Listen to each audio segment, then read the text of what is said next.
खुलुमबाय बेयो बड'लेण्ड एंखं टेलिभिजन दिनै 2025 बुधबार खालि सानसेनि बरादखौ नोंथांमोननि खाथियाव लाबोदों आं सदानन्द दैमारिया।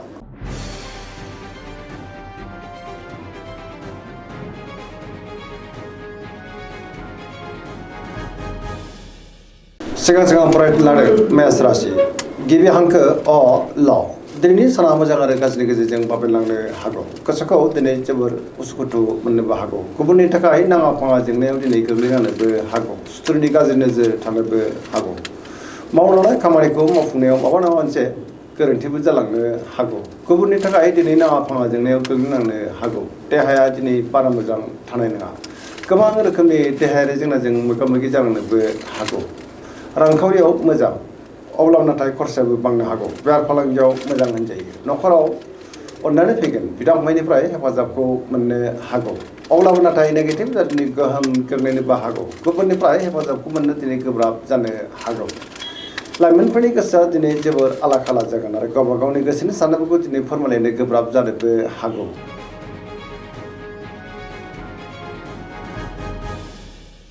वृष राशि गिबि हांखो इ उ ब दिनैनि साना जोबोर मोजां। गोसोखौ दिनै जोबोर गोजोननाय मोनगोन। बहाबा दावबायनो एबा हान्थिनो खाबु मोननो हागौ आरो मोजाङैनो हान्थिनोबो हागोन। गोसोनि साननायफ्रा दिनै मोगथाङाव जाफुंनोबो हागौ। सिगांनि बबेबा आद्रा खामानिया दिनै गोरलैयैनो मावफुंजानो हागौ। गोसोआव गोथों आरो गोग्गो साननाय फैगोन। गियाननि आंखाल जानाय नङा। मावलांनाय खामानिखौ दिनै थि समावनो आरो गोरलैयैनो मावफुंनो हानानै गोसोआव जोबोर गोजोननाय फैगोन। समाजाव बयजोंबो मान होजागोन। रांखावरियाव मोजां बेफार फालांगियाव दिनै मोजां मुलाम्फा मोननोबो हागौ। न'खराव बिदा फंबायनिफ्राय हेफाजाबखौ मोननो हागोन। बिमा बिफानि अननायफोरखौबो दिनै मोननो हागौ। देहाया मोजाङैनो थागोन। अब्लाबो नाथाय जानाय लोंनायाव सांग्रां जानांगोन। लोगोफोरनिफ्राय हेफाजाब मोननोबो हागौ। फरायसाफोरा दिनै फरायनायाव गोसो दुंखांगोन आरो मोजां फिथाइ मोनगोन। पजिटिभ नारनि गोहोम गोग्लैगोन। सरासनस्रायै दिनै साना जोबोर मोजां आरो मोजाङैनो बारग'लांगोन।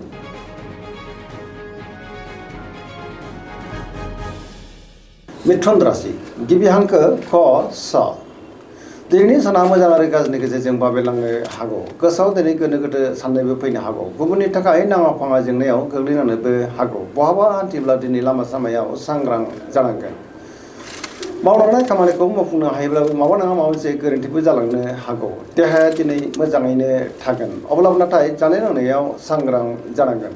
रांखावरियाव बारा मोजां नङा। नाङा फाङा खरसाया दिनै बांनोबो हागौ। बेफार फालांगियावबो बारा मोजां नङा होनजायो। सोरजोंबा थगायजानोबो हागौ।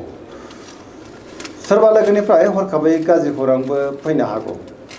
लाइमोनफोरनि गोसोआ दिनै जोबोर उसुखुथु जागोन। गावबा गावनि गोसोनि साननायफोरखौ दिनै फोरमायलायनोबो गोब्राब जानोबो हागौ आरो नेगेटिभ एनार्जिनि गोहोम गोग्लैनोबो हागौ।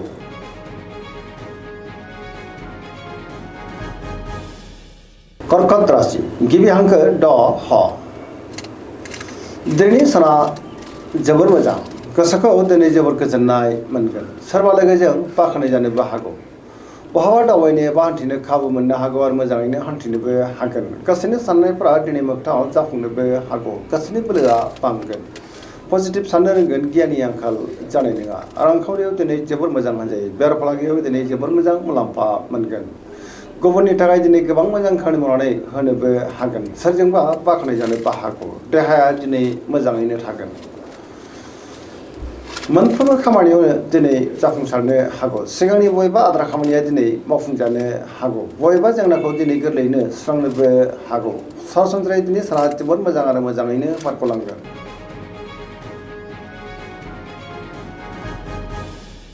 सिंह राशि गिबि हांखो म थ दिनैनि साना जोबोर मोजां। गोसोखौ दिनै जोबोर गोजोननाय मोनगोन। बहाबा दावबायनो एबा हान्थिनो खाबु मोननो हागौ आरो मोजाङैनो हान्थिनोबो हागोन। गावनि गोसोनि साननायफोरखौ दिनै लाइमोनफ्रा फोरमायलायनोबो हागोन। मावलांनाय खामानिखौ थि समावनो आरो गोरलैयैनो मावफुंनो हानानै गोसोआव दिनै जोबोर गोजोननाय फैगोन। बहाबा दावबायनो एबा हान्थिनो खाबु मोननोबो हागौ। रांखावरियाव मोजां होनजायो। गोबां धोन आरजिनो हागोन आरो मोननो गोनांखौबो दिनै मोननोबो हागौ। बेफार फालांगियाव जोबोर मोजां मुलाम्फा मोनगोन। गोसोनि साननायफोरखौ दिनै फोरमायलायनो हानानै गोसोआव गोजोननाय फैगोन। समाजाव बयजोंबो मान होजागोन।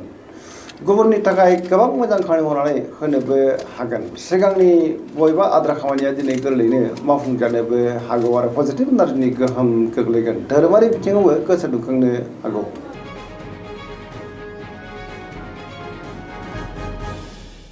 कन्या राशि गिबि हांखो फ थ दिनैनि साना मोजां आरो गाज्रि गेजेरजोंनो बाबेलांनो हागौ गोसोआव दिनै गोनो गोथो साननाय फैगोन गावनि गोसोनि साननायफोरखौ गुबुननो फोरमायनो गोब्राब जानोबो हागौ गियाननि आंखाल जानोबो हागौ गोसोआव गोथों आरो गोग्गो साननो हानाय नङा गोदान खामानियावबो आखाइ होनो गोब्राब जागोन रांखावरियाव बारा मोजां नङा नाङा फाङा खरसाया दिनै बांनोबो हागौ बेफार फालांगियावबो बारा मोजां नङा होनजायो देहाया मोजाङैनो थागोन अब्लाबो नाथाय जानाय लोंनायाव सांग्रां जानांगोन सोरजोंबा रायखोमा जानोबो हागौ सोरबा लोगोजों एना एनिबो जानो हागौ नेगेटिभ एनार्जिनि गोहोम गोग्लैगोन लाइमोनफोरनि गोसोआ दिनै जोबोद उसुखुथु जागोन गावबा गावनि गोसोनि साननायफोरखौ दिनै फोरमायलायनोबो गोब्राब जानोबो हागौ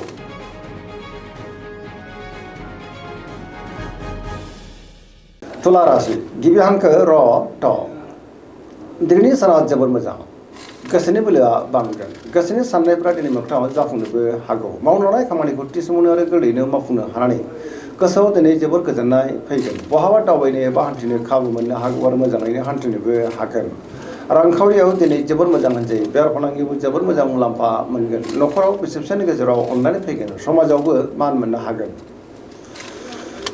लोगोफोरनिफ्राय थोजासे हेफाजाब मोननो हागौ गोदान थांखि लानो रोंगोन सेंग्रा सिख्लाफोरनि गोसोआ दिनै जोबोर खुसि जागोन आरो गावबा गावनि गोसोनि साननायफोरखौ फोरमायलायनोबो हागोन पजिटिभ एनार्जिनि गोहोम गोग्लैगोन सरासनस्रायै दिनै सारा जोबोर मोजां आरो मोजाङैनो बारग'लांगोन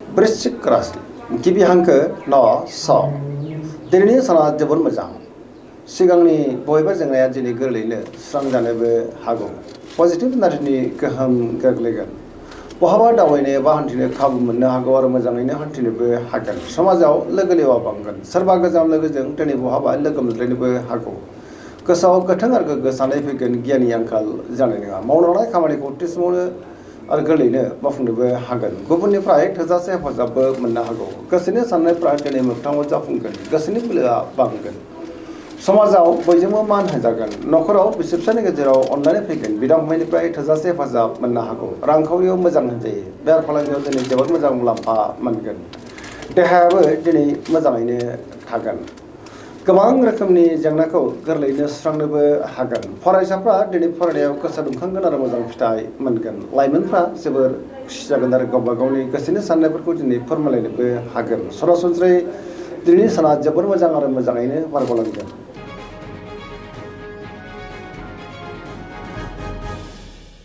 धनु राशि गिबि हांखो ध फ भ दिनैनि साना जोबोर मोजां गोसोखौ दिनै जोबोर गोजोननाय मोनगोन मावनो लानाय खामानिखौ गोरलैयैनो मावफुंनो हानानै गोसोआव दिनै जोबोर गोजोननाय फैगोन सिगांनि बबेबा जेंनायाबो दिनै गोरलैयैनो सुस्रांजानो हागौ गोसोनि साननायफ्रा मोगथाङाव दिनै जाफुंनोबो हागौ रांखावरियाव मोजां होनजायो बेफार फालांगियावबो मोजां गोबां धोन आरजिनोबो हागोन आरो आयाबो बांनो हागौ समाजाव मान मोननो हागोन बहाबा दावबायनो एबा हान्थिनो खाबु मोननो हागौ आरो मोजाङैनो हान्थिनोबो हागोन देहाया दिनै मोजाङैनो थागोन सिगांनि बबेबा जेंनाया दिनै गोरलैयैनो सुस्रांजानायाव गोसोआव दिनै जोबोद गोजोननाय फैगोन बिदा फंबायनिफ्राय हेफाजाबखौ मोननो हागोन लाइमोनफोरनि गोसोआ दिनै जोबोद खुसि जागोन आरो गावबा गावनि गोसोनि साननायफोरखौ फोरमायलायनोबो हागोन पजिटिभ एनार्जिनि गोहोम गोग्लैगोन सरासनस्रायै दिनै साना जोबोर मोजां आरो मोजाङैनो बारग'लांगोन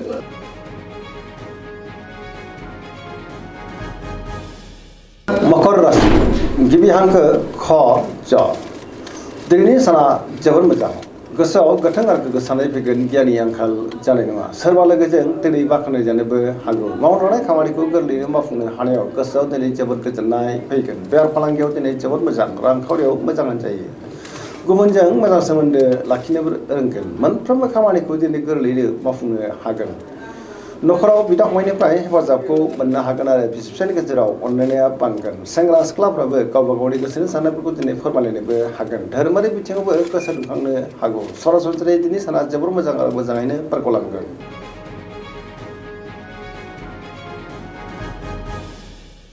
कुम्भ राशि गिबि हांखो ग स दिनैनि साना जोबोर मोजां गावनि गोसोनि साननायफोरखौ दिनै गुबुननो गोरलैयैनो फोरमायनोबो हागोन सोरजोंबा बाख्नाय जानोबो हागौ बहाबा हान्थिनो एबा दावबायनो खाबु मोननो हागौ आरो मोजाङैनो हान्थिनोबो हागोन सिगांनि बबेबा आद्रा खामानि मावफुंजानायाव गोसोआव गोजोननाय फैगोन समाजावबो मान मोननो हागोन लोगोफोरजों बाख्नाय जानानै गोसोआ दिनै जोबोद गोजोनगोन रांखावरियाव मोजां मोननो गोनांखौबो दिनै मोननो हागौ बेफार फालांगियावबो दिनै जोबोर मोजां मुलाम्फा मोननोबो हागोन न'खराव बिसि फिसानि गेजेराव अननानै फैगोन बिमा बिफानिफ्राय अननायफोरखौ दिनै मोननो हागौ पजिटिभ एनार्जिनि गोहोम गोग्लैगोन लाइमोनफ्रा जोबोर खुसि जागोन आरो गावबा गावनि गोसोनि साननायफोरखौ दिनै फोरमायनो हागोन